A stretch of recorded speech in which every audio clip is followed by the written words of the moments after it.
Hello dear student, स्वागत है आपका एक नई क्लास में। आज की क्लास में पढ़ने वाले हैं class 10th mathematics chapter number 1 यानी कि अध्याय 1 वास्तविक संख्याएं। ठीक है, वास्तविक संख्याएं के अंतर्गत आज हम प्रश्नावली 1.2 के उदाहरण को देखने वाले हैं। ठीक है, बहुत ही महत्वपूर्ण उदाहरण है, एग्जाम में बार बार पूछा जाता है, तो ध्यान देना किस प्रकार से हम करेंगे। सभी को सिंपल मेथड से देखने वाले हैं। ठीक है, तो वास्तविक संख्याएं की अगर हम बात करें तो इससे ठीक है, इससे पहले वीडियो में हम इन सभी को पढ़ चुके हैं, यानी कि प्रश्नावली 1.1 के उदाहरण को, जो आपका उदाहरण 1 है, उदाहरण 2। ठीक है, इसमें कितने उदाहरण थे? 4 उदाहरण थे, तो उन सभी को देख चुके हैं। और ये प्रश्नावली जो 1.1 है, ठीक है, इन सभी सवालों को हम देख चुके हैं। अगर उन सभी वीडियो को देखना चाहते हो तो लिंक्स मिल जाएगी डिस्क्रिप्शन बॉक्स में, या प्ले को भी चेक कर सकते हो। ठीक है, तो आपका प्ले बना हुआ है, ठीक, वहाँ से आप वीडियो को देख सकते हो और अपनी तैयारी को पूरी तरह कंप्लीट कर सकते हो। ठीक है, तो आज हम देखने वाले हैं प्रश्नावली 1.2 के उदाहरण को। ठीक है, तो प्रश्नावली 1.2 के उदाहरण की अगर हम बात करें तो इसमें देखो उदाहरण 5 से स्टार्ट हुआ है। ठीक है, उदाहरण 5 में देखिए क्या करा है कि करड़ी में 3 एक अपरिमेय संख्या है। ठीक है, इसको आपको क्या करना है? सिद्ध करना है। ठीक है, तो ये जो करड़ी में 3 एक अपरिमेय संख्या है, बहुत ही इंपॉर्टेंट है। ठीक है, करड़ी में 3 के स्थान पर आपको करड़ी में 5 दिया जा सकता है, कड़ी में 7 भी दिया जा सकता है। ठीक है, तो उन सभी वीडियो को हम बना चुके हैं। अगर उन सभी को देखना चाहते हो तो लिंक्स मिल जाएगी डिस्क्रिप्शन में या प्लेलिस्ट में। देखो प्लेलिस्ट में जाओगे, ये जो करड़ी वाले जो अपरिमेय संख्या सिद्ध करने वाली होती है ना, वो उन सभी को हम बता चुके हैं। ठीक है, जितने भी हैं उन सभी को बता चुके हैं। कड़ी में 2 बताए हैं, कड़ी में 3, कड़ी में 5, कड़ी में 7। ठीक है, उन सभी को बता दिए हैं। और जो ऐड कर कर आता है, जो माइनस कर कर आता है, जो भाग में होता है ना, उन सभी को बता चुके हैं। ठीक है, तो आज की वीडियो में हम इस उदाहरण नंबर 5 को देखने वाले हैं। ठीक है, और इन सभी उदाहरण को देखेंगे। तो उदाहरण नंबर 5 की बात करें तो देखिए कह रहा है करड़ी में 3 एक अपरिमेय संख्या, इसको आपको सिद्ध करना है। ठीक है, बहुत ही सिंपल मेथड से मैं बताने वाला हूँ, तो ध्यान से देखना है कि इस प्रकार से इसको सिद्ध करते हैं। ठीक है, तो चलो स्टार्ट करते हैं।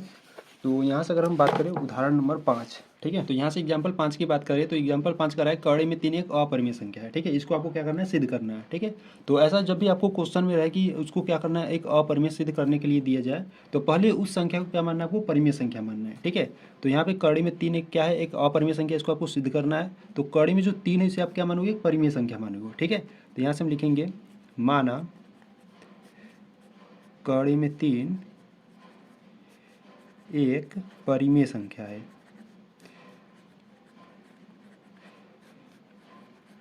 ठीक है, माना कड़ी में 3 एक परिमेय संख्या। आप परिमेय संख्या जानते हो क्या होता है? परिमेय संख्या जिसे आप अंश बटे हर यानी कि पी बटे क्यू के रूप में लिखते हो, और क्यू का मान यहाँ पर जीरो नहीं होना चाहिए। अगर क्यू का मान जीरो हो जाएगा तो वो वैल्यू इन्फिनाइट हो जाएगी। ठीक है, तो इसलिए यहाँ पर क्यू का मान जीरो नहीं होना चाहिए। और जिसका एचसीएफ एक होता है वो भी परिमेय संख्या होता है। ठीक है, तो उन सभी को छोड़ो, जिसे आप अंश बटे हर के रूप में लिखते हो और जो हर का मान है वो जीरो नहीं होना चाहिए, तो वो क्या होता है? एक परिमेय संख्या होता है। ठीक है, तो ये जो कड़ी में 3 है इसको हम परिमेय संख्या के बराबर दिखाएंगे, यहाँ से मान्य है तो यहाँ से हम लिखेंगे कड़ी में 3 बराबर परिमेय संख्या पी बट्टे क्यू के रूप में दिखाएंगे बराबर। ठीक है, और यहाँ से जो क्यू का मान होता है वो जीरो नहीं होना चाहिए। ठीक, अगर पी और क्यू की बात करें तो पी और क्यू है क्या? तो यहाँ से लिखोगे, ठीक है, यहाँ से लिखोगे जहाँ पी व क्यू पूर्णांक है। ठीक है, जहाँ पी और क्यू क्या है? पूर्णांक है। ठीक है, तो यहाँ से देखिए अगर हम बात करें, ये जो क्यू है इधर भाग में है। ठीक है, इसको उधर भेजेंगे तो क्या हो जाएगा? गुणा में, यानी कि आप लिख सकते हो पी बराबर √3 है, क्यू इधर भाग में, इधर भेजोगे तो गुणा में, यानी कि इंटू में क्यू हो जाएगा। ठीक है, तो इस देखो ऐसे आ जाएगा, तो यहाँ पर आपको क्या करना है? फिर दोनों पक्षों का वर्ग करना है। ठीक है, तो यहाँ से आप लिखोगे दोनों पक्षों का वर्ग करने पर,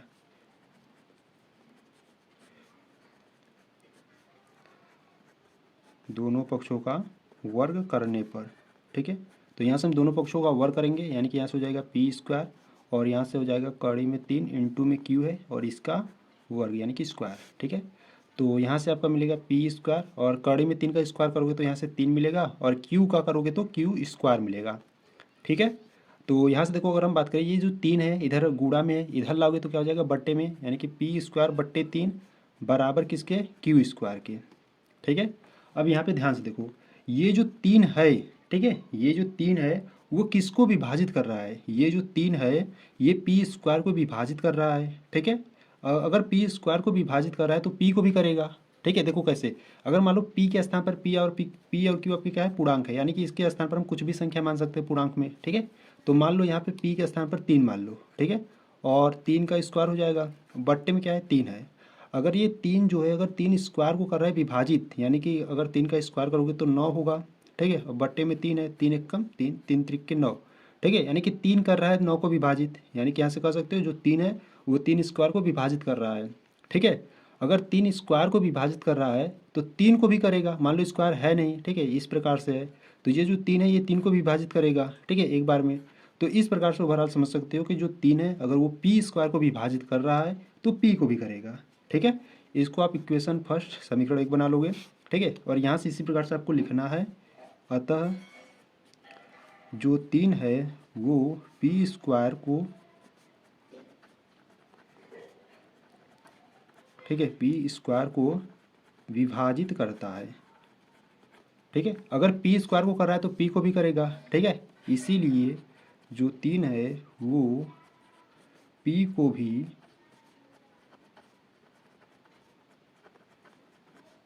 विभाजित करेगा, ठीक है। इसको क्या करना है, इक्वेशन सेकेंड बना लेना है, ठीक है। तो अभी हम बताएंगे इसको इक्वेशन सेकेंड क्यों बनाए हैं, ठीक है। इतना करने के बाद आपको फिर पुनः मानना होगा, ठीक है। तो यहाँ से आप लिखोगे पुनः माना, ठीक है। देखो क्या मानोगे, आप p के बराबर मानोगे, ठीक है। p के बराबर क्या मानोगे, यहाँ पर आप जो संख्याएं सिद्ध कर रहे हो, ठीक है, जैसे यहाँ पर कड़ी में 3 सिद्ध कर रहे हो तो यहाँ पर p बराबर आप 3k मानोगे, ठीक है। अगर कड़ी में 5 सिद्ध करते तो p बराबर आप क्या मानते, p बराबर आप 5k मानते, ठीक है। अगर 7 सिद्ध करते तो p बराबर आप 7k मानते, ठीक है। तो इस प्रकार से आप मानते, ठीक। तो ये जो p का मान है वो क्या है, 3k है, और ये k यहाँ पर आपको बता देना है जहाँ k आपका कोई क्या है, पूर्णांक है, ठीक है। जहाँ k कोई पूर्णांक है, ठीक है, जहाँ k आपका कोई पूर्णांक है। अब ये जो देखो p का जो मान है ना, इसको हम क्या करेंगे, समीकरण नंबर 1 में रखेंगे, ठीक है। तो यहाँ से आप लिखोगे p का मान समीकरण नंबर 1 में रखने पर, ठीक है। तो समीकरण नंबर 1 है क्या, पी स्क्वायर बटे 3 है। अब p के स्थान पर आप 3k रख रहे हो तो 3k हो गया, यहाँ पर स्क्वायर है तो यहाँ पर स्क्वायर लगा दो, और बट्टे में क्या है, बट्टे में 3 है, ठीक है। और बराबर में आपका q स्क्वायर चल रहा है, ठीक। तो यहाँ से देखो इसको ओपन करेंगे तो 3 का जो स्क्वायर होता है वो 9 होता है, और k का k स्क्वायर हो जाएगा, बट्टे में 3 बराबर में q स्क्वायर, ठीक है। तो यहाँ से क्या करेंगे, 3 एक कम 3, 3 3 के 9, ठीक है, यानी कि यहाँ से आ गया 3k स्क्वायर बराबर में q स्क्वायर, ठीक। अब देखो यहाँ से अगर हम बात करें, ये k स्क्वायर यहाँ पे 3 क्या है, गुणा में है, ठीक है। यहाँ से k स्क्वायर का मान निकालो तो 3 गुणा में इधर आ गया तो भागे में हो जाएगा, ठीक है, यानी कि q स्क्वायर बट्टे 3, ठीक। तो ये जो 3 है वो q स्क्वायर को क्या कर रहा है, विभाजित कर रहा है। अगर q स्क्वायर को कर रहा है तो q को भी करेगा, ठीक है। जैसे हम यहाँ पर ऊपर समझे थे ना, जैसे 3 अगर p स्क्वायर को कर रहा था तो p को भी करेगा, ठीक है। इसी प्रकार यहाँ पर भी है, अगर 3 q स्क्वायर को विभाजित कर रहा है तो q को भी करेगा, ठीक है। तो यहाँ से आपको फिर लिखना होगा, अतः जो 3 है वो q स्क्वायर को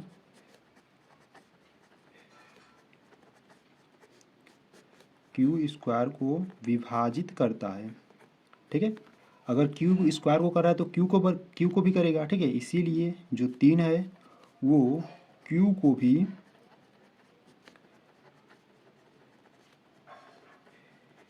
विभाजित करेगा, ठीक है। इसको क्या करना है, इक्वेशन थर्ड बना लेना है, ठीक। अब यहाँ पर ये आपका प्रूवमेंट कंप्लीट होने वाला है, ठीक है। अब इतना करने के बाद आपको कुछ स्टेटमेंट आपको लिखना होता है, ठीक है। तो उसको ध्यान से देखना। तो एक बार मैं पुनः बता देता हूँ, देखो यहाँ पर पहले क्या मानोगे, कड़ी में जो 3 है उसको आप परिमेय संख्या मानोगे, फिर परिमेय संख्या के बराबर दिखाओगे, ठीक है। यहाँ पर आपको बता देना ये जो p और q है ये आपके क्या है, पूर्णांक है, ठीक है। तो यहाँ से हम क्या करेंगे, p का मान ज्ञात करेंगे, q यहाँ पर भाग में है, इधर ले जाओगे तो गुणा में हो जाएगा, यानी कि p इज इक्वल टू करने में 3 और इंटू में q हो जाएगा, ठीक है। इतना करने के बाद इसका आप क्या करोगे, इसको तो आगे हल नहीं कर पाओगे, ठीक है। तो यहाँ से क्या करोगे, इसका दोनों पक्षों का वर्ग करोगे। तो दोनों पक्षों का वर्ग करने के बाद यहाँ से आप पी स्क्वायर का मान निकाल लोगे, ठीक है। और यहाँ पे 3 गुणा में था, इधर लाओगे तो भाग में, यानी कि की square is equal to P square बट्टे 3 आ गया, ठीक है। तो यहाँ का जो 3 है अगर पी स्क्वायर को विभाजित कर रहा है तो पी को भी करेगा, ठीक है। तो यहाँ से इसको लिख लिए इस प्रकार से, ठीक। तो इसके बाद आपको क्या करना है, पुनः मानना है, जो सिद्ध करोगे उसी को पी के बराबर मानोगे, ठीक है। कड़ी में 3 सिद्ध कर रहे हो तो p के बराबर 3k मानोगे, यहाँ पर k आपका कोई पूर्णांक होगा, ठीक है। ये जो p का मान है अब इसको क्या करना है, आपको समीकरण नंबर 1 में रख देना है, ठीक है। रखने के बाद आपको कुछ इस प्रकार से मिल गया, ठीक है। तो यहाँ पर भी आपको देखो जो 3 है अगर q स्क्वायर को विभाजित कर रहा है तो q को भी करेगा, ठीक है। तो यहाँ से इस प्रकार से लिखने के बाद आपको देखो यहाँ से अगर हम बात करें अब, तो समीकरण 2 और समीकरण 3 में ध्यान देना है, ठीक है। समीकरण 2 में बात करें तो जो 3 है वो P को भी विभाजित करेगा, और समीकरण 3 है जो 3 है वो Q को भी विभाजित करेगा। यानी कि इसमें जो P और Q का जो उभयनिष्ठ गुणनफल है वो क्या है, 3 है। यानी कि दोनों में आपको क्या मिल रहा है, 3 मिल रहा है, यानी कि 3 कॉमन है, ठीक है, यानी कि उभयनिष्ठ है। तो यहाँ से आप लिखोगे, ठीक है, यहाँ से आप लिखोगे इस, ठीक है, इस प्रकार समीकरण 2 व 3 से हमें यह पता चलता है कि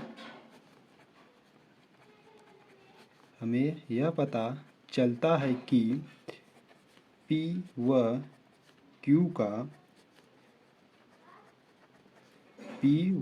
का जो उभयनिष्ठ गुणनफल है, ठीक है, उभयनिष्ठ गुणनफल वो कितना है, 3 है, ठीक है।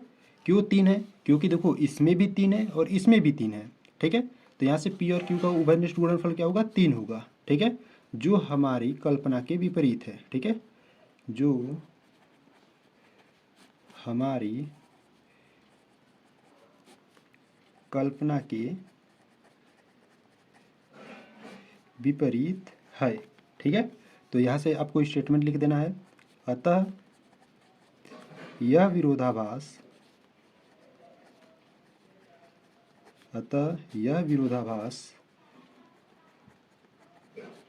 हमारी गलत कल्पना के कारण हुआ है कि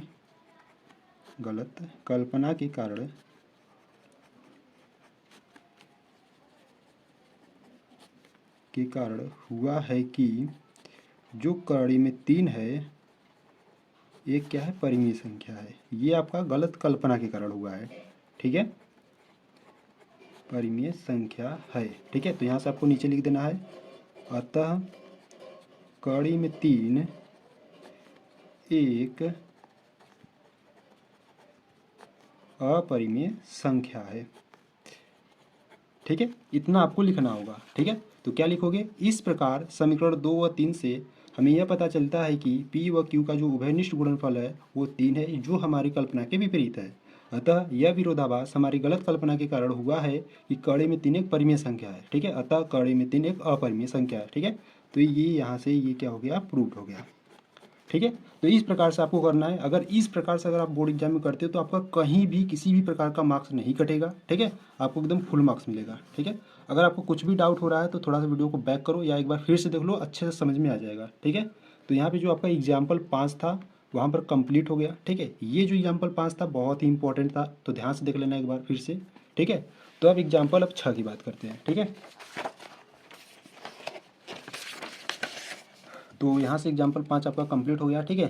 तो यहाँ से अगर हम बात करें एग्जाम्पल 6 की, ठीक है, देखो यहाँ पर एग्जाम्पल 6 का रहा है कि दर्शाइए कि 5 माइनस कड़ी में 3 एक अपरिमेय संख्या है, ठीक है। इसको भी आपको क्या करना है, सिद्ध करना है, ठीक है। तो इस प्रकार के भी सवाल आपके आ जाते हैं, ठीक है। तो चलो देखते हैं उदाहरण नंबर 6 को, ठीक है। तो यहाँ से अगर हम उदाहरण 6 की बात करें, ठीक है, तो यहाँ पर हम हेडिंग ना लेते हैं एग्जाम्पल 6, ठीक है। एग्जाम्पल 6 की बात करें तो आपको क्या सिद्ध करने के लिए करा है, आपको सिद्ध करने के लिए करा है कि जो 5 माइनस कड़ी में 3 है वो क्या है, एक अपरिमेय संख्या है, ठीक है। तो पहले देखो अपरिमेय संख्या सिद्ध करने के लिए कहा है, तो पहले आप क्या करोगे, परिमेय संख्या मानोगे, ठीक है। तो यहाँ से आप लिखोगे, माना 5 माइनस कड़ी में 3 एक परिमेय संख्या है, ठीक है, परिमेय संख्या है। परिमेय संख्या माने हो तो परिमेय संख्या के बराबर भी दिखाओ। तो यहाँ से आप लिखोगे 5 माइनस कड़ी में 3 बराबर परिमेय संख्या, जिसे आप P बट्टे Q के रूप में लिखते हो, और यहाँ Q का मान 0 नहीं होना चाहिए, ठीक है। और यहाँ से आपको बता भी देना है कि जहाँ P और Q आपके क्या है, पूर्णांक है, ठीक है, जहाँ P व Q पूर्णांक हैं, ठीक है। तो देखो यहाँ से किस प्रकार से हल करेंगे, देखो आप अभी अभी सिद्ध करे हो कि जो कड़ी में 3 है वो क्या है, एक अपरिमेय संख्या है, ठीक है। तो क्या करो ना, कड़ी में 3 के बराबर सबको दिखा दो, यानी कि ये जो 5 है ना उसको उस बगल भेज दो, या करो कि ये जो माइनस कड़ी में 3 है उसको उस बगल भेज दो, भेज दो और ये जो पी बटे क्यू है इसको इस बगल ला दो, ठीक है। यानी कि देखो कहने का मतलब ये कि यहाँ से क्या है, देखो 5 है, ठीक है, ये माइनस कड़ी में 3 है, इसको छोड़ो। जब पी बटे क्यू को उधर लाओगे तो क्या हो जाएगा, माइनस में आएगा पी बटे क्यू, ठीक है। अब बराबर ये माइनस कड़ी में 3 उधर जाएगा तो प्लस का कड़ी में 3 हो जाएगा, ठीक है। कहने का मतलब इस प्रकार से आपको करना था, ठीक है। इसको क्या करो, सही रूप में लिख लो। तो आप लिख सकते हो कड़ी में 3 बराबर क्या है आपका 5 माइनस पी बटे क्यू है, ठीक है। तो इस प्रकार से आप लिखने के बाद यहाँ पे देखो p और q आपकी क्या है, पूर्णांक है। अब कोई भी संख्या अगर पूर्णांक है तो वो क्या होता है, परिमेय संख्या होता है, ठीक है। तो यहाँ से 5 माइनस पी बट्टे क्यू ये आपके क्या हो जाएगा, परिमेय संख्या हो जाएगा, ठीक है। तो यहाँ से आप लिखोगे चूँकि p व q, ठीक है, p व q पूर्णांक है, इसीलिए जो 5 माइनस पी बटे क्यू है एक परिमेय संख्या होगा, ठीक है, एक परिमेय संख्या है, ठीक है। देखो कैसे, मान लो p और q आपके पूर्णांक है, ठीक है। तो p और q के स्थान पर आप कोई भी संख्या रख सकते हो। तो मान लो 5 माइनस p के स्थान पर 1 रखो और q के स्थान पर 1 रख दो, ठीक है। तो इसको सॉल्व करोगे तो 5 माइनस 1 इज इक्वल टू 4। अब 4 आपका क्या है, एक परिमेय संख्या है, यानी कि 4 बट्टे 1। बट्टे में कुछ नहीं रहता तो बट्टे में 1 मानते हैं, तो 4 बट्टे 1 आपका क्या है, परिमेय संख्या है, ठीक है। तो ये जो p और q अगर पूर्णांक है तो ये जो 5 माइनस पी बट्टे क्यू है ये क्या होगा, आपका परिमेय संख्या होगा, ठीक है। अगर देखो अगर ये अगर परिमेय संख्या है तो इसके बराबर आपका कड़ी में 3 भी है, ठीक है। यानी कि कड़ी में 3 भी आपका एक परिमेय संख्या होगा, ठीक है। तो यहाँ पर आप लिखोगे इसीलिए कड़ी में 3 भी एक परिमेय संख्या, ठीक है, एक परिमेय संख्या होगी, ठीक है। अगर ये परिमेय संख्या है तो इसके बराबर कड़ी में 3 है, यानी कि ये भी एक परिमेय संख्या होगी, ठीक है। परंतु हम अभी अभी सिद्ध कर रहे हैं कि जो कड़ी में 3 है एक अपरिमेय संख्या है, ठीक है। तो यहाँ से आप लिखोगे परंतु हम जानते हैं कि, ठीक है, परंतु हम जानते हैं कि जो कड़ी में 3 है एक क्या है, अपरिमेय संख्या है, एक अपरिमेय संख्या है, ठीक है। तो यहाँ से आपको स्टेटमेंट लिख देना है। तो यहाँ पर आप लिखोगे अतः, ये देखो ये जो स्टेटमेंट है ये आपको लिखना ही होगा, ठीक है, क्योंकि इसी पर आपको ज़्यादातर मार्क्स मिलता है, ठीक है। तो यहाँ पर लिखोगे आप अतः यह विरोधाभास, ठीक है, इसको आपको याद कर लेना है। अतः यह विरोधाभास हमारी गलत कल्पना के कारण हुआ है के कारण हुआ है कि जो 5 माइनस कड़ी में 3 है एक परिमेय संख्या है, ठीक है। ये आपका क्या गलत कल्पना के कारण हुआ है, ठीक है, परिमेय संख्या है, ठीक है। तो यहाँ से आपको नीचे लिख देना है अतः 5 माइनस कड़ी में 3 एक अपरिमेय संख्या है, ठीक है। तो इस प्रकार से आपको सिद्ध करना था, ठीक है। तो यहाँ से आप लिख सकते हो इति सिद्धम, ठीक है, ठीक। तो इस प्रकार से आपको सिद्ध करना है, ठीक है। तो एक बार मैं आपको फिर से बता देता हूँ। देखो जब भी आपको कोई कहे कि सिद्ध कीजिए कि अपरिमेय संख्या, तो उसको पहले आपको क्या मानना है, परिमेय संख्या मानना है, ठीक है। परिमेय संख्या मान लिए, अब परिमेय संख्या के बराबर दिखा दिया, यानी कि पी बट्टे क्यू के रूप में दिखा दिए उसको बराबर में, ठीक है। तो यहाँ से आपको भी बता देना कि और पी और क्यू आपके पूर्णांक है, ठीक है। तो यहाँ से देखो ये जो इस प्रकार से हम किस प्रकार से इसको यहाँ पे हल किए, देखो ये जो अभी आप कड़ी में जो 3 है इसको आप अभी अभी सिद्ध करे हो कि जो ये क्या है, एक अपरिमेय संख्या है, ठीक है। तो इसको क्या करते हैं, कड़ी में 3 के बराबर दिखाएंगे, ठीक। तो ये जो माइनस का कड़ी में 3 है इसको उधर भेज दिए तो यहाँ पर प्लस हो गया, और ये जो पी बट्टे क्यू है इसको इधर ला दिए तो माइनस में हो गया, ठीक है। तो यहाँ से हम इसको सही रूप में लिख दिए, कड़ी में 3 बराबर 5 माइनस पी बटे क्यू, ठीक है। ये जो 5 माइनस पी बटे क्यू है ये आपका एक क्या है, परिमेय संख्या हुआ, क्यों, क्योंकि पी और क्यू आपके पूर्णांक है, ठीक है। जैसे यहाँ पर पूर्णांक का मान रख के मैं बताया तो ये जो 4 बट्टे 1 है आपका परिमेय संख्या आया था, ठीक है। तो अगर ये एक परिमेय संख्या है तो इसके बराबर कड़ी में 3 है, यानी कि ये भी आपका एक क्या होगा, परिमेय संख्या होगा, ठीक। तो यहाँ से आप लिख दिए पी व क्यू पूर्णांक है, इसीलिए 5 माइनस पी बट्टे क्यू एक परिमेय संख्या है, ठीक है। और कड़ी में 3 भी क्या हो जाएगा, एक परिमेय संख्या हो जाएगा, ठीक है। परंतु परंतु हम जानते हैं कि जो कड़ी में 3 है एक अपरिमेय संख्या है, ठीक है। तो यहाँ से आपको स्टेटमेंट में लिख देना है, अतः यह विरोधाभास हमारी गलत कल्पना के कारण हुआ है कि 5 माइनस कड़ी में 3 एक परिमेय संख्या है, अतः 5 माइनस कड़ी में 3 एक अपरिमेय संख्या है, ठीक है। इस प्रकार से आपको ओवरऑल सिद्ध करना था, ठीक है। तो यहाँ पर जो एग्जाम्पल नंबर आपका 6 था कंप्लीट हुआ, ठीक है। तो चलो एग्जाम्पल नंबर अब 7 को देखते हैं, ठीक है। तो यहाँ से अगर हम एग्जाम्पल 7 की बात करें तो देखिए एग्जाम्पल 7 की बात करें तो एग्जाम्पल 7 का रहा है कि दर्शाइए कि 3√2 एक अपरिमेय संख्या है, ठीक है। 3√2 क्या है, एक अपरिमेय संख्या, आपको ये सिद्ध करना है अब, ठीक है। तो ये जो उदाहरण नंबर 7 है एकदम सेम उदाहरण नंबर 6 की तरह होगा, ठीक है। तो ध्यान से देखना किस प्रकार से इसको हल करते हैं, ठीक है। तो ये भी आपके बोर्ड एग्जाम में पूछे भी जा सकते हैं, ठीक है। तो इसको क्या करना है, एक बार प्रैक्टिस के रूप में इसको दोहरा लेना है, ठीक है। तो यहाँ से हम इस एग्जाम्पल किसको हल करने वाले हैं, एग्जाम्पल नंबर 7 को, ठीक है। एग्जाम्पल 7, ठीक है। तो एग्जाम्पल 7 में आपको क्या दर्शाना है, आपको दर्शाना है, ठीक है, कह रहा है कि दर्शाइए कि जो 3√2 है एक अपरिमेय संख्या है,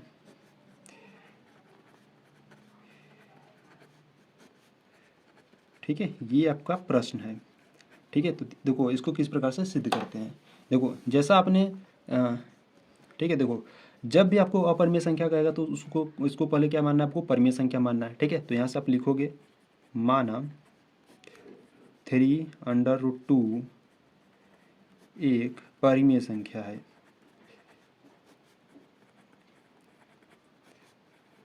ठीक है। इसको आप परिमेय संख्या मान लिए तो परिमेय संख्या के बराबर भी दिखा दो, तो यहाँ से हो जाएगा 3√2 बराबर पी बटे क्यू, और यहाँ से बता देना है क्यू का मान 0 नहीं होना चाहिए, ठीक है। तो यहाँ हम लिख देंगे जहाँ पी व क्यू कोई पूर्णांक है,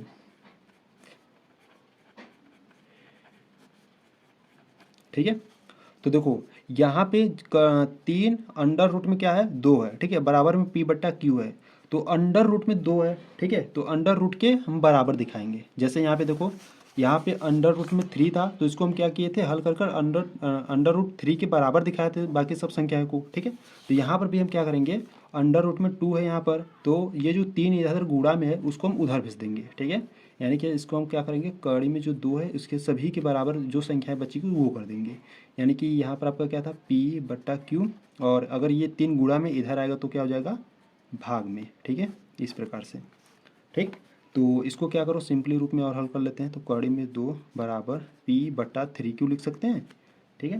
तो देखो अगर ये P और Q आपके पूर्णांक है, ठीक है, तो ये जो P बटे 3Q है ये आपका एक परिमेय संख्या होगा, ठीक है। जैसे देखो अगर P और Q आपके पूर्णांक है तो इसके हम मान लेते हैं, ठीक है। जैसे आपका P बटे 3Q है तो P का मान 1 मान लेते हैं तो 1 हो गया, और यहाँ से 3 गुणे Q का भी मान 1 मान लेते हैं, तो यहाँ पर आ जाता है 1/3, तो 1/3 आपका क्या है, परिमेय संख्या है, ठीक है।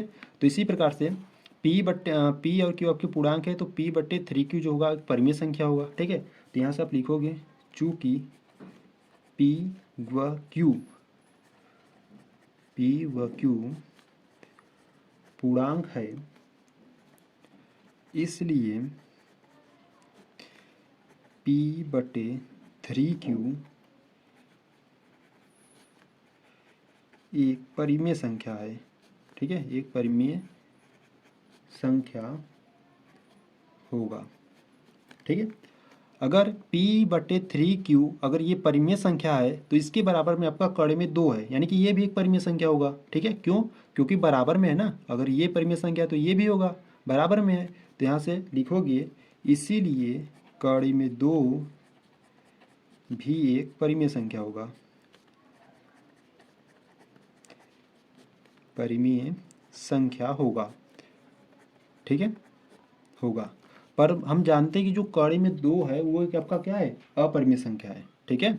इसको हम सिद्ध कर चुके हैं, अगर इस वीडियो को देखना चाहते हो कि जो कड़ी में 2 है अपरिमेय संख्या है, अगर इस वाले वीडियो को देखना चाहते हो तो आपको प्लेलिस्ट में जाना है, ठीक है। वहाँ पर आपको सभी संख्याएं का जो अपरिमेय संख्या है जो सिद्ध करने वाला है वहाँ पर सभी वीडियो अपलोडेड है, वहाँ से आप देख सकते हो, ठीक है। बहुत ही सिंपल मेथड से बताया गया है। तो ये जो कड़ी में 2 है ये भी आपका एक क्या है, अपरिमेय संख्या है। ठीक है, तो यहाँ पे लिखोगे परंतु ठीक है, परंतु हम जानते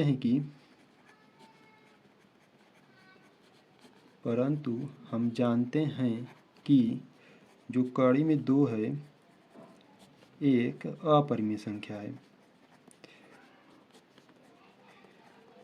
ठीक है, एक अपरिमेय संख्या है। ठीक है, तो यहाँ से आपको क्या करना है, स्टेटमेंट को लिख देना है। ठीक है, यहाँ से आप लिखोगे अतः यह विरोधाभास, ठीक है, अतः यह विरोधाभास हमारी गलत कल्पना के कारण हुआ है,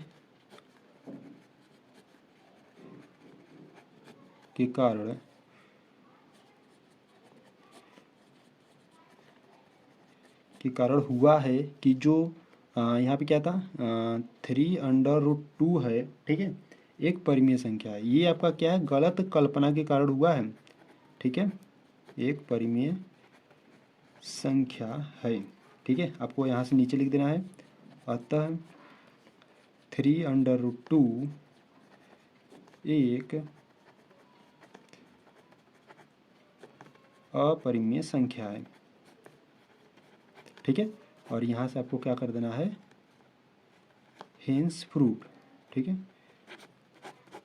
इस प्रकार से आपको सिद्ध करना था। ठीक, तो जो एग्जाम्पल 7 था एकदम एग्जाम्पल 6 की तरह था। ठीक है, तो अगर आपको कुछ भी डाउट हो रहा है तो वीडियो को थोड़ा सा बैक कर फिर से देखो, अच्छे तरीके से समझ में आ जाएगा। ठीक है, अगर आपको कोई भी क्वेश्चन अच्छे तरीके से समझ में नहीं आ रहा है तो कमेंट जरूर कर देना। ठीक है, यहाँ सर ये जो क्वेश्चन है मुझे समझ में नहीं आया, ठीक है, तो मैं उस पर एक अलग से वीडियो बना दूंगा। ठीक है, तो कमेंट जरूर कर देना अगर आपको कोई भी क्वेश्चन समझ में नहीं आया है तो। ठीक है, तो यहाँ पर जो आपका उदाहरण था, ठीक है, इसमें जो प्रश्नावली 1.2 में, ठीक है, ये उदाहरण 7 ही तक था। ठीक है, यानी कि आपका जो प्रश्न, ये जो अध्याय 1 है वास्तविक संख्या है, इसमें सभी उदाहरण कंप्लीट हो चुके हैं। ठीक है, अब अगली वीडियो में हम प्रश्नावली 1.2 को देखने वाले हैं। ठीक है, तो प्रश्नावली 1.2 को अगर आप देखना चाहते हो तो प्लेलिस्ट को चेक करो, वहाँ से सभी वीडियो अपलोडेड है, एकदम आराम से देखो बैठकर। ठीक है, तो प्रश्नावली 1.2 में भी आपको सिद्ध करने वाला सवाल है। ठीक है, ये जो क्वेश्चन नंबर जो फर्स्ट आपको दिख रहा है बहुत ही इंपॉर्टेंट है। ठीक है, कड़ी में 5 जो है अपरिमेय संख्या बहुत ही इंपॉर्टेंट है। ठीक है, कड़ी में 7 भी आ सकता है